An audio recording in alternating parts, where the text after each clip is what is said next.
ഞാൻ സത്യം പറഞ്ഞു കഴിഞ്ഞാൽ ഇനി രേണു ഉണ്ടെന്ന് പറഞ്ഞപ്പോഴാണ് ഞാൻ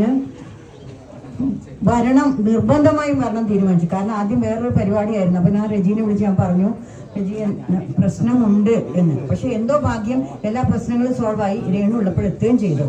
അത് കഴിഞ്ഞ് രേണു വരാൻ ലേറ്റായി. രേണുവിനെ ഇപ്പൊ ശരിക്കും പറഞ്ഞു കഴിഞ്ഞാൽ പണ്ട് നമ്മളൊക്കെ നോക്കി നിൽക്കും. ജയഭാരതിയും CMA ഒക്കെ ഓടുമ്പോഴേ നമ്മൾ പിന്നാലെ ഇങ്ങനെ നോക്കി നിൽക്കും. നായികമാരുടെ പിന്നാലെ ക്യാമറമാൻമാർ പോകുന്ന പോലെ. ഇപ്പൊ ശ്രുതിയുടെ ഭാര്യ എന്ന നിലയിൽ രേണുവാണ് ഇപ്പൊ ഭയങ്കര ഹൈലൈറ്റ് ആയിട്ട് നിൽക്കുന്നത്. കാരണം പറയാം, ഞാനൊരു കാര്യം പറഞ്ഞോട്ടെ.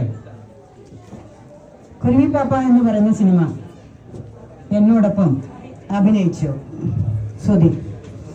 അന്ന് ഞാനും ശ്രുതിയും, എനിക്കറിയത്തില്ല, ചാനലുകളിൽ മുഴുവൻ കാണുന്ന ശ്രുതിന് അവസാന നിമിഷം ഒരുമിച്ച് അഭിനയിക്കാൻ ഒരു ചാൻസ് കിട്ടിയപ്പം അന്ന് മോനും കൂടെ ഉണ്ടായിരുന്നു. സ്വന്തം കാറിലാണ് വന്നത്. കയറരുത്. അപ്പം ഞങ്ങൾ ഒരേ ഹോട്ടലിലാണ് താമസിച്ചത്. കുറേ നേരം സംസാരിക്കാനുള്ള ഒരു അവസരം ഉണ്ടായിട്ടുണ്ട്. ശ്രുതി എന്ന് പറയുന്ന ഒരു മനുഷ്യന്റെ ഹൃദയം എന്ന് പറയുന്നത് അന്ന് എന്തിനാണോ ദൈവം എൻ്റെ കയ്യിൽ എനിക്ക് ഹൃദയത്തിലേക്ക് തന്നതെന്ന് എനിക്കറിയില്ല. കാരണം അത്രയും കാര്യങ്ങൾ ശ്രുതി എന്നോട് ഒരുപാട് സങ്കടങ്ങളാണ് ഷെയർ ചെയ്തത്. അന്ന് ഈ കുട്ടി ആരാണെന്ന് പോലും എനിക്കറിയില്ല. ഫോണിൽ എൻ്റെ മുന്നിൽ വെച്ച് സംസാരിച്ചു അല്ലേ. ഞാനിരിക്കെ ഈ മോള് വിളിച്ചിട്ട് ശ്രുതി സംസാരിച്ചു. ശ്രുതി ഈ കുട്ടിയോട് പറഞ്ഞു, ചേച്ചി കൂടെ ഉണ്ട് എന്ന് പറഞ്ഞു. അപ്പോഴും എനിക്കറിയില്ല, ഡബ് ചെയ്യാൻ സമയത്ത് ശ്രുതി ലോകത്തിൽ ഉണ്ടാവില്ല എന്ന് എനിക്കറിയില്ലായിരുന്നു.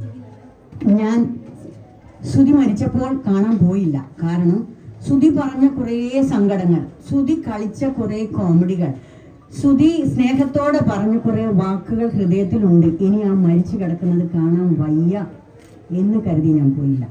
പക്ഷെ ഡബ് ചെയ്യാൻ പോയ സ്ഥലത്ത് ശ്രുതിക്ക് വേണ്ടി വേറൊരാൾ ഡബ് ചെയ്യാൻ വെയിറ്റ് ചെയ്യുന്ന കണ്ടപ്പോൾ ഞാൻ കരഞ്ഞുപോയി.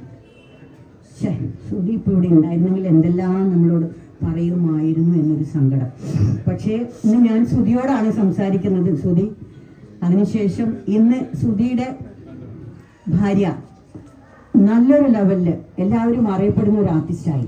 അസൂയക്കാർ പലതും പറയും, അതൊന്നും ചിന്തിക്കരുത് കേട്ടോ.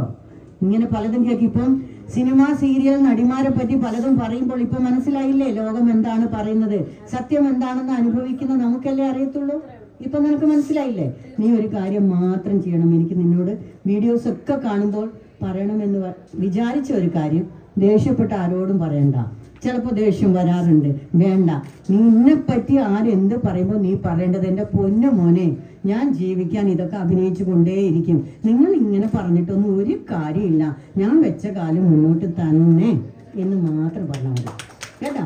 ഇത് ഞാൻ ശ്രുതി പറയുന്നത് പോലെ, ശ്രുതി എന്നോട് പറഞ്ഞ വേദനകൾ ഷെയർ ചെയ്ത എൻ്റെ ഹൃദയമാണ് ഞാൻ നിന്നോട് പറയുന്നത്. ശ്രുതി ഇവിടെ ഉണ്ടെന്ന് ഞാനും വിശ്വസിക്കുന്നു കേട്ടോ. ശ്രുതി 2 മക്കളെ പറ്റിയും കുറേ കാര്യങ്ങൾ പറഞ്ഞിട്ടുണ്ട്. അന്ന് ശ്രുതി എന്തിനാ പറഞ്ഞതെന്ന് എനിക്കറിയില്ല. മോനെ അന്ന് വിളിച്ചിട്ട് ചെറിയ മോനോട് പറഞ്ഞു, എൻ്റെ കുട്ടി, നീ പറയുന്നുണ്ട് ഇവൻ ഞാനാണെന്ന് പറഞ്ഞു എന്ന് പറഞ്ഞില്ല, അവൻ എന്നോടും പറഞ്ഞു അത്. കാരണം അതേ ശ്രുതിയുടെ സ്വഭാവത്തിൽ തന്നെ അവൻ വളരും.